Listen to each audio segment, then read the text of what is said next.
손 잡으세요. 여러분 반갑습니다. 행정사 실무교육에 오신 행정사 여러분 진심으로 환영하고 또 감사를 드립니다. 저는 박완신 교수입니다. 마틴 부버라는 유명한 독일의 시인이죠. 이 사람은 너와 나라는 책에서 인간은 서로의 만남 속에서 행복이 있고 기쁨이 있다고 했습니다. 오늘 온라인상에서는 또 오프라인에 오신 우리 행정사 여러분, 이 우리의 만남이 기쁨과 행복한 시간 되시기를 기원합니다. 오늘 우리 교육국장님께서 소개를 했기 때문에 제 양면 소개는 뭐 이대로 있습니다만 그냥 넘어가고 바로 강의로 들어가도록 이렇게 하겠습니다. 혹시 이제 온라인상에 들으신 분들 제 강의 좀 잘 들으세요? 자, 손 한번 잘 들으시면 들으세요? 예, 아이 감사합니다. 아이 고맙습니다. 이렇게 오셔서 반갑습니다. 예.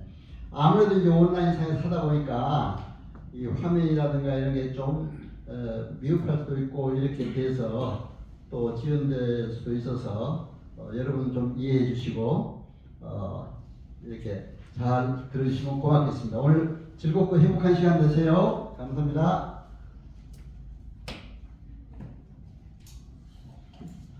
오늘 행정사 법령 제도에 의해 바로 첫 시간입니다. 사실 첫 시간이 뭐든지 중요해요. 그렇죠? 첫 단추를 잘 깨야 된다고 그러잖아요.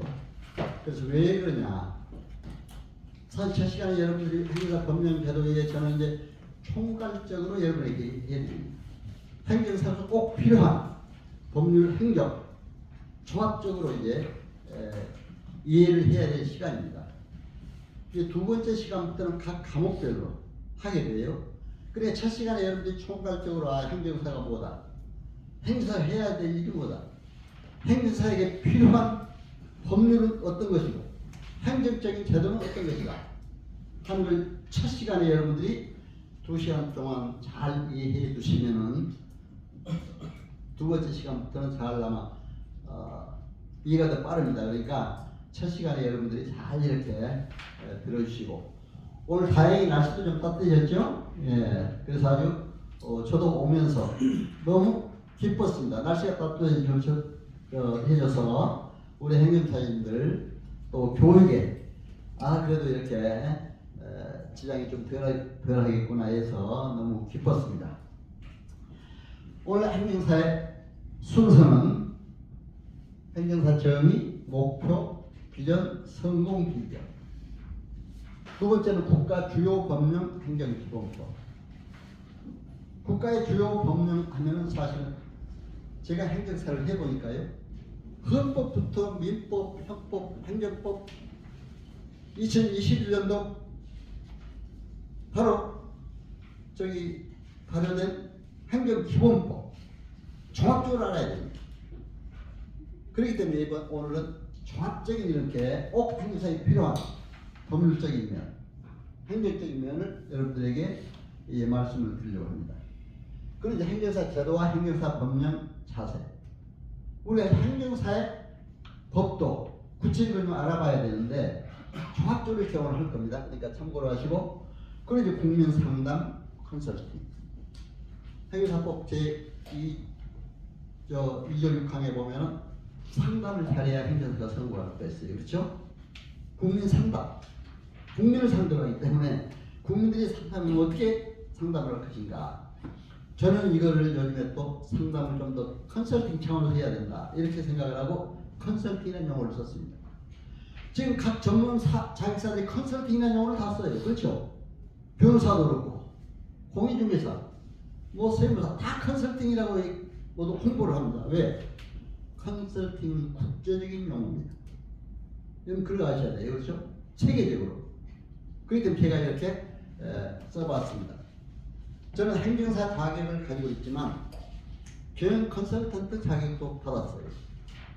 그러다 보니까 100개 기업 진단 지도, 행정학을 하다 보니까 경영하고 비슷해요.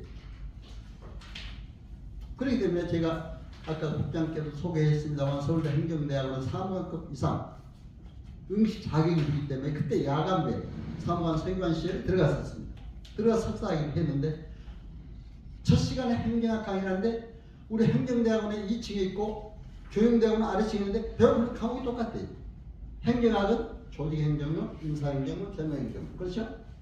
경영학은 조직관리론, 인사관리론, 재무관리론. 관리라는 용어를 쓰더라고요. 내용은 똑같대요. 적용 대상이 다르습니다. 그렇죠? 어떻게 다르습니까? 행정학은 국가기관, 그렇죠? 지방자치기관, 공공기관에 적용되는 겁니다.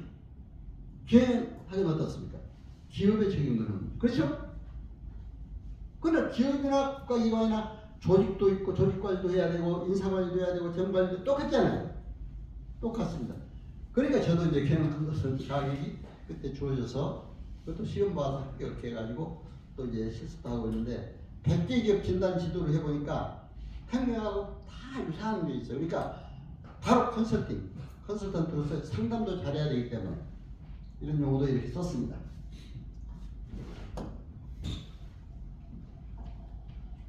자, 그러면 우리가 행정사로서 성공하려면 어떻게 해야 됩니까? 하버드대학의 유명한 교수들이 연구를 해놓은 것을 보니까 성공 덕목 4의 요소가 있어요. 지능, 지식, 기술, 자세가 있는데 자세가 97%를 차지한다. 자세. 제가 지금까지 살아보니까 그래요. 인간관계가 성공의 85%라는데 자세가 성공. 아무리 지능 기수가 높고 기술이 있고 지식이 있다 해도 자세가 나쁘면 성공하지 못합니다. 물론 단기적으로 성공할 수 있어요. 그렇죠? 지식, 지능, 지수가 높은 사람들이. 그러나 장기적으로 우리 행정사는 바로 이 행정사법 제1조의 목적을 달성하는데 성공하려면 바로 우리의 행정사로서의 좋은 자세를 가져야 합니다. 행정사법 1조가 뭡니까? 행정과 관련된 국민의 편익을 도모하고 행정제도에 대한 발전에 기한다. 그렇죠? 바로 이 목적을 실현하는 데 우리가 있습니다.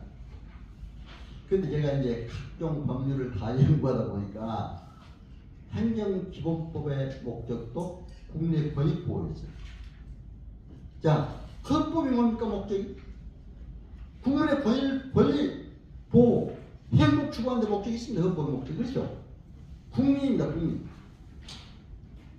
그런데 행정법이나 행정기본법에도 국민의 권익보호가 목적입니다. 민원처리와 관한 법률. 여러분들이 이제 민원처리법도 알아야 돼요. 그렇죠? 행정사법도 그렇고 행정절차법도 그렇고 전부 목적이 국민 권익보호입니다. 알죠? 그러니까 이런 목적을 아시고 우리가 한다면 행정사로서 정말 국민과 가까이서 반드시 성공할 수 있다. 그러면 어떻게 해야 됩니까? 바른 자세다. 행정사로서 업무를 수행해야 된다. 그래서 잠깐 이렇게 말씀드린 겁니다. 그래서 논어에 보면 호시자 부여 납치자라는 말이 있어요. 여러분 행정사 좋아서 오셨으리라고 믿습니다. 그렇죠? 좋아서 오셨지만 기뻐해야 돼요. 납치자. 그렇죠? 근데 저는 또 여기다 내가 한마디 더 했습니다. 납치자 부려 감기가 감사함을 해. 행정을 하다 보면요 안 될 때도 있고 잘 될 때도 있고 그래요. 그렇죠? 그래도 감사함으로 기쁨으로 받아들이면서 열심히 하다 보면 반드시 성공할 것 같습니다. 제가 그래요. 저는 여러분 오프라인에 오신 분들은 아까 그래도 여기서 대화도 나누면서 잠깐 얘기를 할 기회가 있었습니다. 제가 조금 먼저 와서 그렇게 했는데 온라인 상에 계신 분들은 그래도 화면에서만 이렇게 뵙게 되니까 참 반가운데요. 저는 이래기로 행정사 교육을 자격을 받고 행정사 저는 공직 경력으로다가 행정사 1회 자격받고 1기로 교육받았습니다. 뭐든지 하려면 막 열심히 그런 자세를 가져야 되겠더라고요. 그렇죠? 그렇게 해서 서초동 법원 앞에 꽤 그때 비싸게 임대료도 주고 한 3, 40명 이상 들어가는 교육장까지만 이렇게 교육장까지. 그래 행정사 실무교육이니 법정교육 다 했습니다. 거기 제가 거의 다 했어요. 몇백 명 올 때는 이제 대학 강당 빌려가지고 하고 했지만 그렇게 했기 때문에 지금 너무 보람이 있어요. 그때 좀 돈은 많이 들어갔지만 그렇죠? 근데 그렇게 하다 보니까 돈도 생겨요. 내가 뭐 돈의 목적을 두고 꼭 여러분들 얘기하는 거 아닙니다. 그렇죠? 그러나 행정 사무실 차리려면 최소한 임대료도 내야 되고 또 물질을 보이면 좋죠. 뭐 그렇잖아요. 그러나 이런 행정사 꼭 제1조에 행정과 관련된 국민의 편익고 제도 발전에 기여하기 위한 중요한 자세. 힘들고 어려워도 기쁨과 감사를 해야 한다. 그런데 기뻐서 한번 웃으면 여자가 에어로빅을 5분 한 것 이상으로 건강에 효과가 있다고 해요. 감사하면서 눈물 흘릴 때 다이돌핀이 나온다고 그러잖아요. 그렇죠? 이건 의학적으로. 다이돌핀이 나오면 엔돌핀보다 1000배가 강한데 암세포도 녹이고 암세포는 암세포 녹인데 제가 근데 지금까지 살아보니까 그래요. 기쁘게 감사하고 살아요 항상. 그냥 즐거워 누구 만나도 그렇고 그렇지 않아요? 그렇게 하니까 뭐 병은 장담할 수 없지만 저는 지금까지 건강해요. 공직생활, 교직생활 다 이렇게 지내다가 은퇴하고 나와도 교수로 사회에서 공무원생활, 교수생활 다 하고 나왔어도 지금도 바쁘게 뛰면서 행정사 일하면서 너무 좋은 거예요. 그렇지 않아요? 기쁘고 감사하게 하니까 건강도 해요. 여러분 건강하시길 바랍니다. 건강해야 모든 것 할 수 있어요. 물질, 세상을 잃으면 조그만 걸 잃고 명예, 권력을 잃으면 많은 걸 잃고 건강을 잃으면 모두가 다 잃는다고 그랬어요. 그렇죠? 여러분 건강해서 보세요. 그거 잃어보세요. 아무것도 필요 없습니다. 다 얻어받고 무슨 상관이 있겠어요. 여러분 건강하게 행정사님으로 반드시 성공하는 여러분 꼭 되게 하기 위해서 첫 시간에 제가 이렇게 중요한 얘기를 몇 가지 합니다.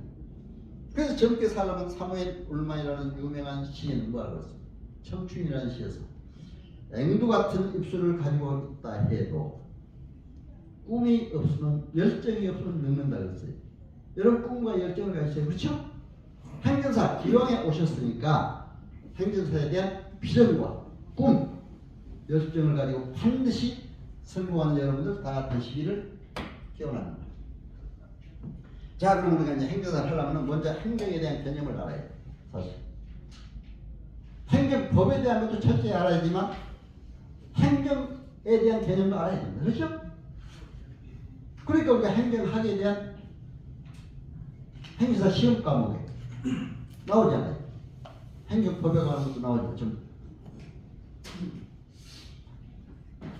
그러니까 이제 여기에 시험 출신도 물론 계시리라 믿습니다. 자, 시험 출신 혹시 계세요? 한번 시험 보고 합격하신 분들. 아유, 예, 손 드시네. 예, 그 온라인상에서 여러분이 손 듭니다. 시험 출신들 특별히 사랑합니다. 우리 공직자 출신 물론 사랑하지만 그렇죠? 다 우리가 사랑해야 돼. 한 식구예요, 그렇죠? 하나입니다. 이제 행정사로 화합을 해야 됩니다. 화목해야 됩니다. 그래서 여러분 정말 어려운 시험 다 통과해 오셨어요, 그렇죠? 또 공직에 계셨던 분들은 오랜 동안 국가에서 지방자치단체에서 수고를 많이 하고 나오셨습니다. 그런데 우리가 자 행정의 개념을 알아야 돼요. 저는 아까 말씀드렸지만 사무관 서울시의 서울대 행정대학원들은 첫 시간에 교수가 와서 행정에 대한 개념을 얘기하더라고요. 행정사 꼭 알아야 될 개념이더라고요. 보니까 애드미니스트레이션, 그렇죠? 퍼블릭 애드미니스트레이션. 퍼블릭 뭐니까 공목, 공익이죠, 그렇죠? 퍼블릭 애드미니스트레이션. 공익성, 우리 행정사는 공적인 일을 하는 거예요. 국민을 위해서, 그렇죠? 공익성. 꼭 우리 행정사와 똑같습니다. 그렇죠? 미니스트레이션. 이건 뭡니까? 미니스트리에서 유래했어요. 미니스트리. 여기는 무슨 의미가 있느냐? 여러분도 잘 아시라고 믿습니다. 영어 잘하시는 분 금방 아실 거예요. 그렇죠? 장관 목자라는 의미가 있어요. 그런데 거기에 섬김 봉사의 의미가 있습니다. 여러분 어때요? 우리 행정사 제가 교육을 한 10여 년 하다 보니까 장관, 차관, 고위공직자도 많이 나오세요. 중하위 공직자도 많이 와요. 그러나 여러분 저는 절대 계급에 따라서 사람을 차별하지 않습니다. 그렇죠? 다 사랑해요. 우리 행정사. 시험 출신이나 중하위직이나 고위직이나 다 존경하고 사랑합니다. 그런데 장관 목자는 의미도 있다는 걸 말씀드리기 위해서 한 겁니다. 그렇죠? 장관 목자는 의미도 있지만 섬기고 봉사한다. 섬겨야 돼. 봉사해야 돼. 그런 정신을 하면 오히려 섬김을 받아요. 제가 그러더라고요. 내가 교만하고 남한테 대접만 받으려고 이러고 뭐 빡빡하게 있어보세요. 누가 섬기질 않아요. 내가 스스로 섬기고 봉사해야 나를 높여주더라고요. 아니 그게 사실이에요. 지금까지 살아보니까. 사실 그래서 아까 오프라인 오신 분들하고는 서로 제가 조금 일찍 도착해가지고 먼저 대화도 나눴죠. 하다 보니까 너무 참 제가 기뻤어요. 온라인에 계신 분들은 제가 참 직접 뵙기보다 화면으로 봬도 정말 그렇게 반갑고 기쁩니다. 여러분. 바로 그런 마음으로 우리가 서로 반갑고 기쁘고 감사하고 섬기는 자세로 행사해야 된다. 특히 오늘 행사법 1조 목적대로 국민의 편익을 도모하기 위해서는 국민을 섬기는 자세로 해야 된다. 저는 그렇게 생각을 합니다. 그러나 국민들만 우리가 섬기나요? 국민들도 서로 섬겨야지. 그렇죠? 행사님들하고 관계에서도 또 행사님들을 섬겨주고 우리도 섬기고 서로 섬김의 자세가 된다. 그래서 의미입니다. 근데 일본에 가보니까 가해법률가 행정사를 그렇게 부르더라고요. 제가 일본은 총무성 일본 행정사의 초청으로 한번 다녀왔습니다. 그때 우리 협회 임원진하고 같이 회장과 같이 가는데 행정사를 가해법률가라고 그러더라고요. 가가 뭡니까? 거리가 짜죠? 왜 하필 거리가 짜에 가해법률가라고 그러느냐 그렇게 얘기했더니 거리에서 국민과 가장 가까이 할 수 있는 바로 행정사. 그래 전문가 행사는 일가 있는 얘기더라고요. 그렇죠? 거리에서 국민들과 가장 가까이. 그래서 우리나라 지금 마을 행정사라는 말을 많이 쓰죠. 그렇죠? 저도 이제 구청에 자치위원회를 많이 해달라고서 행정사가 필요해요. 행정법률, 생활행정이라는 과목으로 거기서 해줍니다. 생활에 실제 필요한 행정. 그렇죠? 하니까 그렇게 좋아요. 와서 변호사도 듣고 그래요. 다른 세무사, 회계사, 정자사 필요해요. 그분들이 일반 법에는 잘하지만 행정에 관한 법에 대해서는 우리 행정사보다는 솔직하게 부족해요. 그럴 때 와서 들어요. 자기는 행정에 대해서 알고 싶다. 그렇죠? 왜 행정이 중요하냐? 여러분 국가 법령이 몇 개인지 아십니까? 혹시? 국가 전체 법령이 몇 개? 온라인 사회 한번 몇 개인지 아십니까? 5천여 개가 돼요. 국가 법령 전체요. 그중에 행정에 관한 법령이 몇 개인지 아십니까? 혹시? 행정. 우리 행정사 알아야 되잖아요.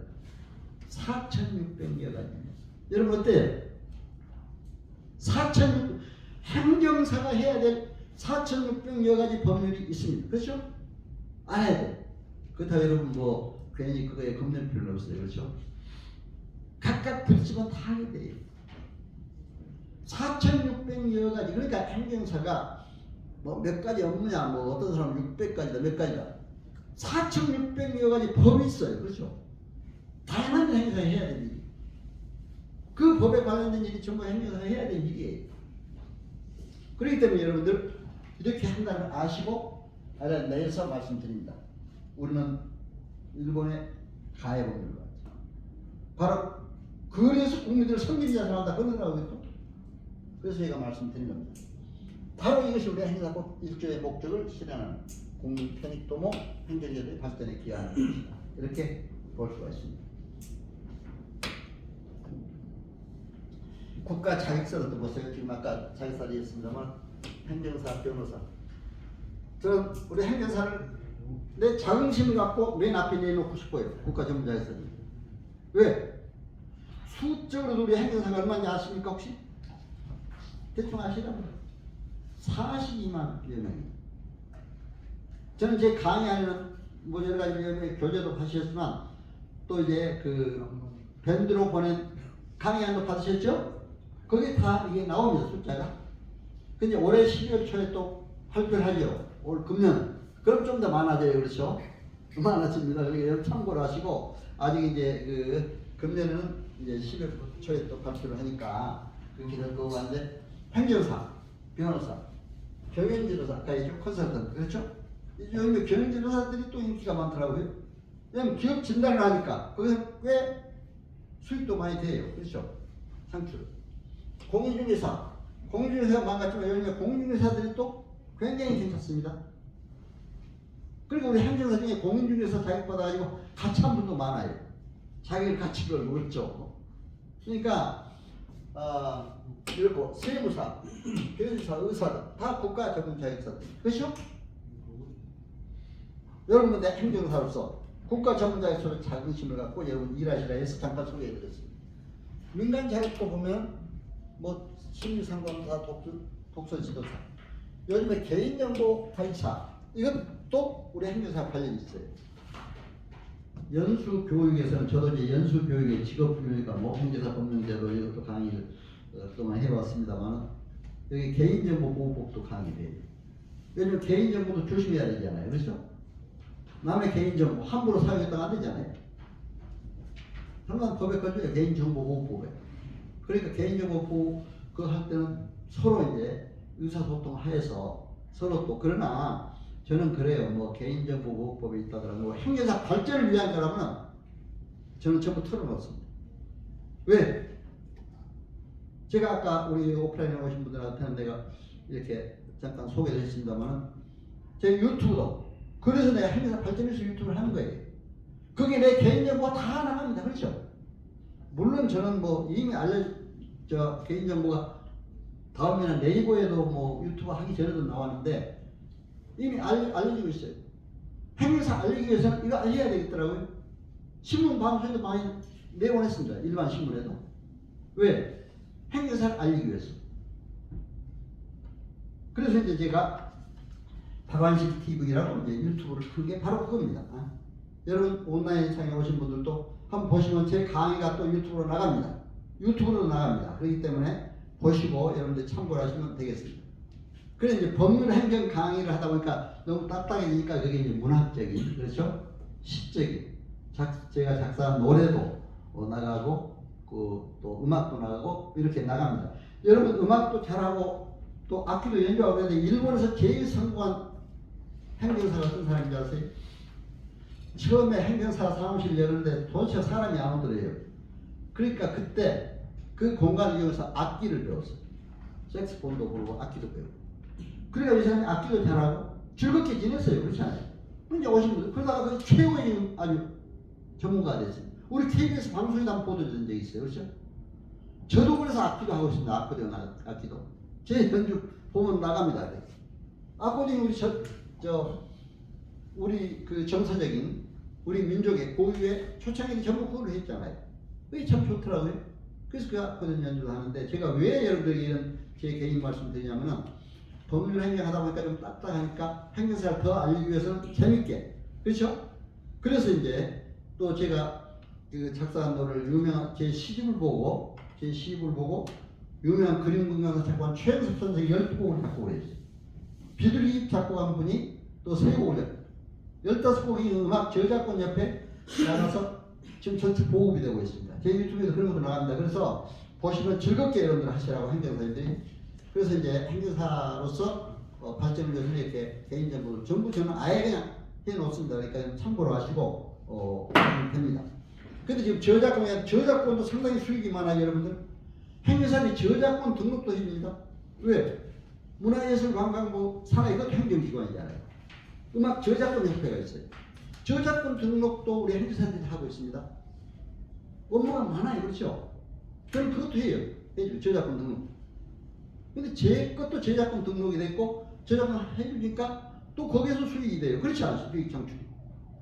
이게 참 너무 감사한 거예요. 행정사 하면서.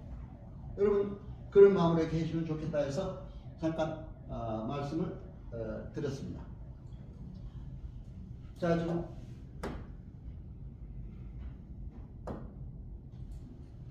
그리고 이제 우리 행정사로서 이제 지금 잠깐 그동안에 이제 말씀드린 것을 행정사는 뭐 어떤 행정사가 있느냐 행사법상 여러분들이 그것도 이제 아셔야 돼서 이건 간단히 말씀드리겠습니다. 일반 행정사 있죠? 회사 행정사, 외국의 번역 행정사. 그렇죠? 물론 뭐 일반 행정사는 대부분이 이제 일반 행정사가 많은데 그러나 저는 일반 행정사, 저도 행정기관에 있었기 때문에 일반 행정사입니다만은 외국어 번역이나 회사 행정사도 중요해요. 왜? 다문화 시대 외국의 번역 굉장히 중요하잖아요. 그리고 또 이제 회사 우리는 상당히 바다잖아요. 성개발, 뭐 낙도 이런 데 대한 회사. 그래서 저는 회사 법인에도 자문위로 교수를 참여하고 있고 외국 번역인과도 같이 만나서 모임을 갖고 있습니다. 그러니까 여러분들 일반 행정사 하더라도 다른 행정사들과 서로 좋은 관계를 갖는 게 좋다 해서 잠깐 말씀을 드렸습니다. 제가 이제 밴드에 여러분들이 받으신 이런 이렇게 아까 행정사 숫자는 말씀드렸기 때문에 이렇게 나오고 있습니다. 전체 행정사가 이제 아까 우리가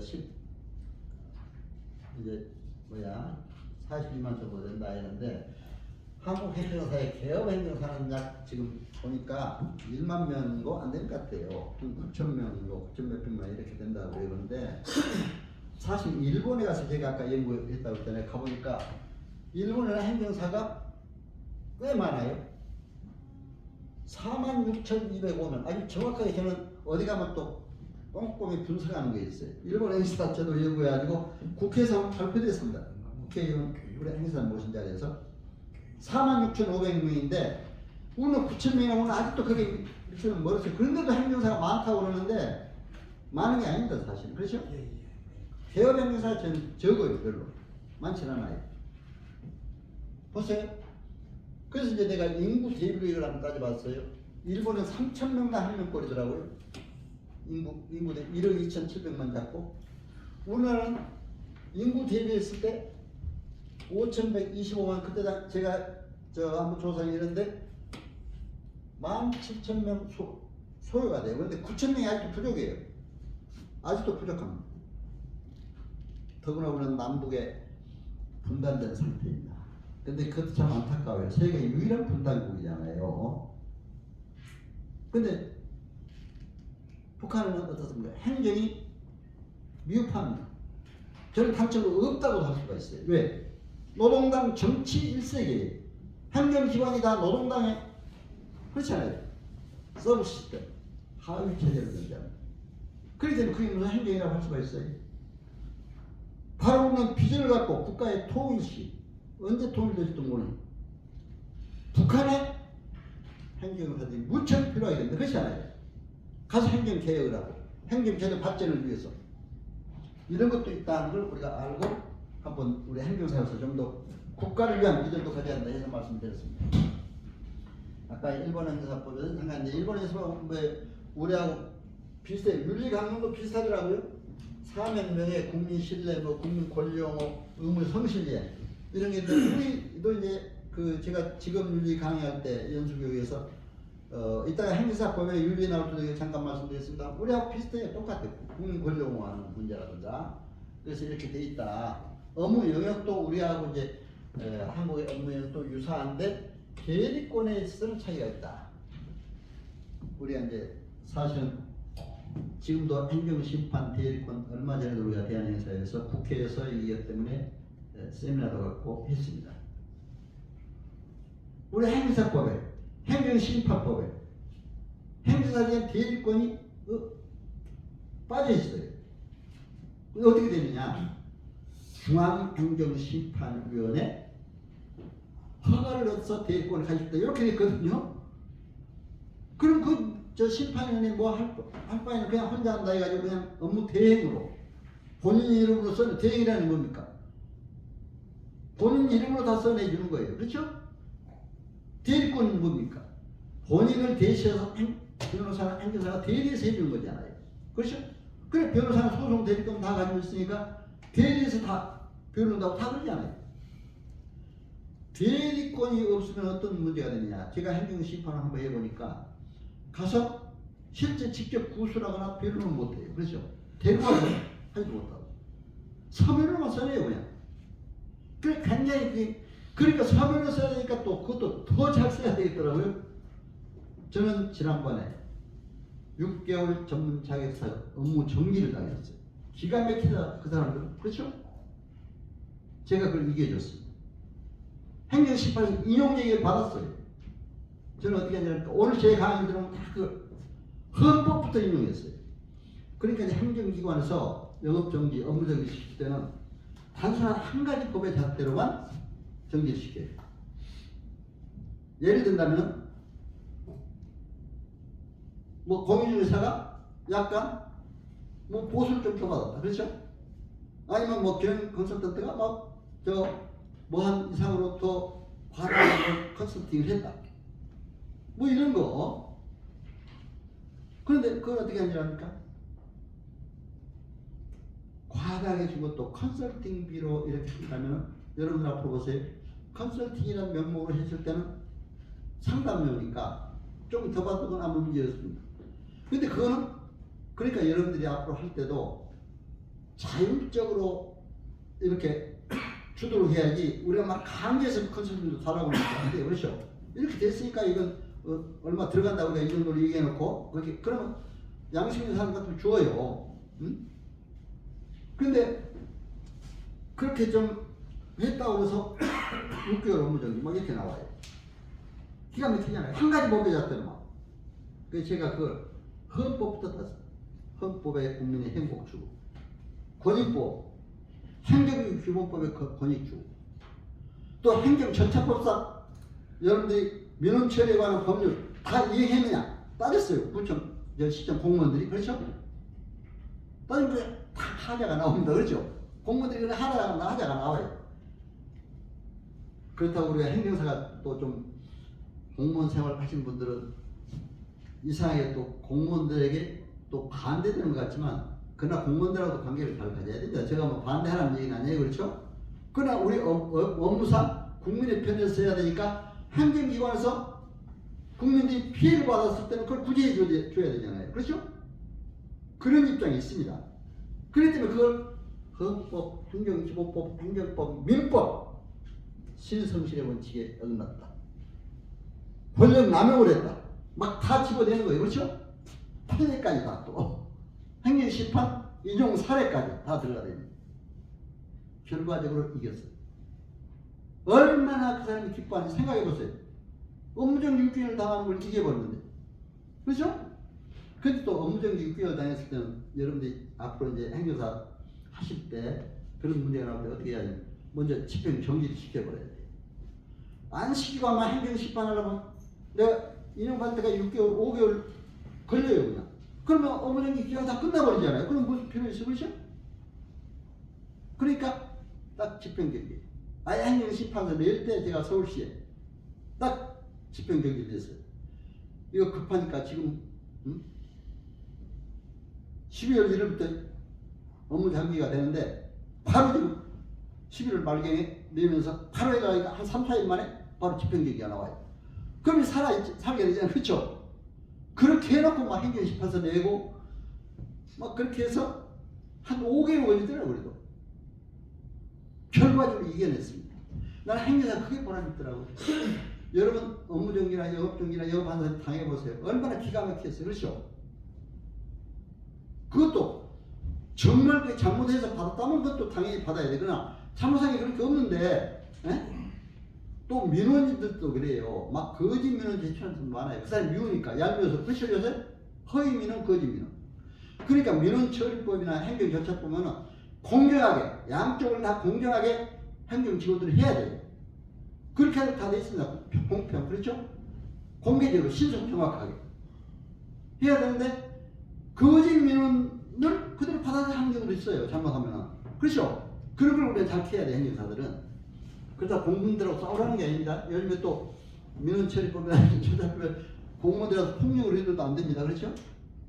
안 돼도 됐어. 근데 내가 공무원, 여러분 공직생활 할 때 그때는 막 민원인들 와서 막 책상을 두들면서 막 하는 사람도 있더라고요. 옛날에 그랬어요. 그래도 그냥 별로 그때는 넘어갔는데 요즘에는 공무원 앞에 가서 폭력해서는 안 됩니다. 그렇죠? 예, 여러분들이 공무원들과도 좋은 관계를 가지면서 우리는 원칙대로 그렇죠? 국민의 편익 위해서 일하는 거고 또 국민들과도 고객들과도 좋은 그런 관계를 가지라 이거지. 그럼 모든 사람들과 행정기관과 우리 행정사들과도 서로 좋은 관계 가지면서 할 때 반드시 행정사는 성공할 수 있다 해서 제가 말씀을 드립니다. 뭐 이건 내가 원본을 직접 가져와서 한 거기 때문에 여러분 증거로 이렇게 이런 원본을 저는 이제 일본말을 한문으로 냈기 때문에 그냥 알겠더라고. 일본 못해도 그렇죠? 한문으로 보고 다 알게 돼요. 그래서 한번 제시했습니다. 자, 정부 기관을 보세요. 이 50여 개 행정부처의 근무가 다 우리 행정사 관련되는 겁니다. 그렇죠? 물론 밑에 청급은 좀 약간 우리 업무가 아닌 게 있죠. 국세청, 그렇죠? 국세청, 국세청은 뭐 세무서, 특허청은 대지사, 세무사, 대지사, 그렇죠? 약간 다른 게 있습니다만은 관세청, 관세사. 그러나 그 이외에는 거의 다 행정사 업무예요. 그렇죠? 여러분 그런 걸 아시고 이 부서별로 어떤 업무가 있다는 걸 다 얘기하려면 또 이것도 뭐 시간이 많이 가기 때문에 제가 이렇게 있다. 그러니까 정부 조직도 알아야 돼. 왜? 헌법의 개념이 뭡니까? 국가의 기본 조직과 작용에 관한 것이 헌법이에요. 그렇죠? 행정법 뭡니까? 행정의 조직과 작용하는 법입니다. 그렇죠? 조직도 알아야 돼요. 그러니까 우리 행정사들 국가 조직, 지방자치 조직. 그래서 이렇게 소개를 해드린 겁니다. 정부 조직만이 아니라 지방자치단체 조직까지도 다 알아야 돼요. 그렇죠? 그래서 여러분들이 이렇게 알고 일하셔야 된다 해서 제가 잠깐 이렇게 도표를 제시를 했습니다. 자, 그러면 우리가 법률 연구를 어떻게 해야 되느냐? 국제 법률 정보 시스템을 통해서 새로 제정된 이런 법들도 잘 파악을 해야 돼요. 그리고 법제체 국가법령정보센터도 법제체에 많은 법령이 거기 있잖아요. 법령 해석을 어떻게 하고 있는가 이런 문제도 있고 대법원의 판례 이것도 봐야 되고 행위사들 알아야 돼요. 그러니까 이런 것도 좀 알아야 된다 해서 말씀드립니다. 그러나 우리가 어떤 업무가 들어올 때 먼저 볼 것은 뭡니까? 거기에 관련된 법을 봐야 돼요. 그렇죠? 나는 처음에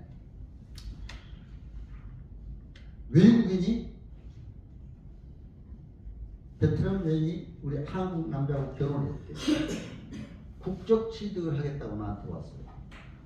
저는 국적 취득 기관에 출입국 관련 기관에 한 번도 근무해 본 적도 없습니다. 여러분 어떻게 하시겠어요? 만약에 없을 때 온다면 아니 난 못한다 도전 보내겠어요? 어떻게 하시겠어요? 행위사법에 그렇게 되어 있습니다. 특별한 사유 없이 거부를 못한다 되어 있어요. 뭐 출장 가니까 그렇죠? 아니 그리고 또 거부하려면 뭐하러 행위사를 해? 못한 것도 어떻게 맡아서 해볼 생각을 해요. 그렇죠? 정이 못할 때는 어때요? 잘한 사람들한테 알아보고 할 수도 있고 그 사람도 소개를 정하기 어려우면 그렇죠? 그래서 저는 어떻게 했냐? 내가 지혜를 짜냈어요. 그럼 오늘 내가 당장 위임계약서는 쓰지 않고 좀 더 내가 이거 이제 검토해가지고 가능성이 있을 때 서로 위임계약서. 내가 또 왜 위임계약서를? 행사법에 고객의 위임, 국민의 위임에 따라서 일을 한다고 해서 행사. 그러니까 저는 위임계약서 그렇게 했습니다. 그렇게 했는데 그래야 그 사람 보내놓고 나서 막 출입국관리법, 국적취득, 국적법 달달 읽어서 다 봤어요. 시행령 시행규칙까지 다 봤어요. 답이 다 나와요. 여러분 그렇게 하세요. 거기 보니까 그게 다 나와요. 그때 당시는 내가 처음 받을 때 3천만 원 현금이나 예금 증서나 임대차 보증금이 있으면 되고 3년 동안 우리 국내에 거주해 있어야 돼요. 사람이. 본국에 범죄 경력이 없어야 돼요. 이 세 가지 요건이 그때 중요해요. 요즘에 좀 달라졌습니다. 요즘에 그때는 출입국관리 사무소인데 요즘은 출입국 외국인 청약을 바꿨잖아요. 그거 바뀐 것도 왜 자꾸 알아야 돼? 그래가지고 했는데 바로 그 법을 보고 다 알아가지고 그것도 또 미흡해가지고 나는 확인 행정하려고 출입국까지 사무소 그때 당시는 지금 출입국 외국인청인데 가봤어요. 가서 물었어요. 그랬더니 공무원이 그렇게 친절하게 하고 공짜 추진이라 그렇게 잘 가르쳐주더라고요. 그래서 거기에서 제가 양식 다 주면서 내가 얘기하니까 그 어떻게 잘 파악을 했습니다. 법을 잘 보셨는지 하면서 양식 이거 쏘면 됩니다 그래요. 가져왔어요. 가져와서 그 사람 불러가지고 이 사람 오라고 그래가지고 내가 그 설명을 다 하고 이 양식 쓰라고 했더니 어쩜 그렇게 시원스럽게 설명을 잘해주냐. 여러분 제가 알아서 했겠습니까? 한 번도 해보지 않는 일. 그렇죠? 여러분 행정사 이제 하다 보면 나가서 여러분 개업하시면 그런 게 많이 들어옵니다. 전혀 생각도 못한. 그렇죠? 그렇게 해야 돼요. 법을 찾아가지고 기본법을. 그렇죠? 그렇게 해서 이제 해서 유인계약서 쓰고 다 해서 다 아주 끝까지 잘 처리해 줬어요. 너무 기쁘더라고요. 처음 그렇게 업무를 그렇게 하니까. 그러니까 제가 그냥 출입국까지 대림동에 그 하는 출입국까지 교육하는 데 가서 토요일마다 가서 한 120만 원씩 주고 막 교육받아가지고 법무부의 출입국 대행기관 그것까지 받았어요. 자기까지.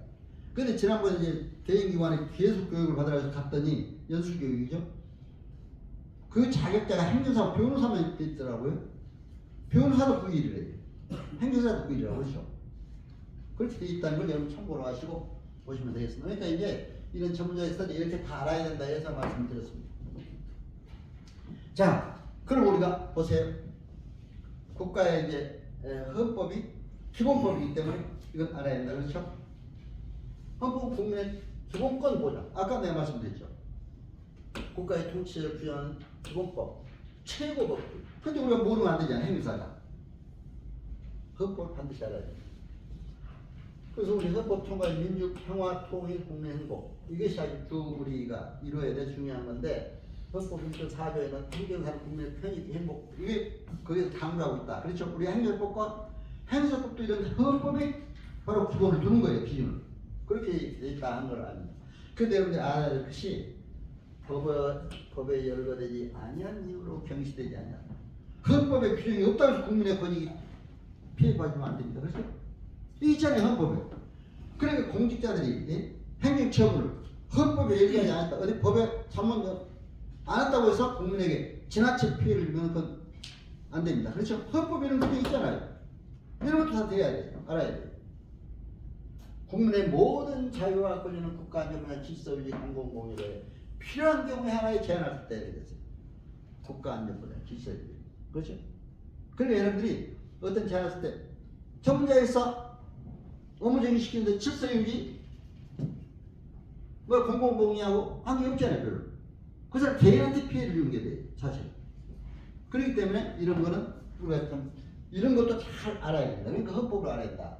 사실 헌법만 해도 대학에서 우리가 내가 법과 다닐 때 한 학기 이상 하잖아요. 공부를. 근데 여기서 간단 이렇게 중요한 것만 소개 이렇게 알아야 된다는 거. 그다음에 행사하고 정보조직부 아까 그래서 정보조직부 설명드렸고 또 그래서 이제 행사하고 시험 과목도 이렇게 민법조직 뭐 행정법, 행정개론, 민법 뭐 그러니까 이제 민법도 우리가 알아야 된다. 그렇죠?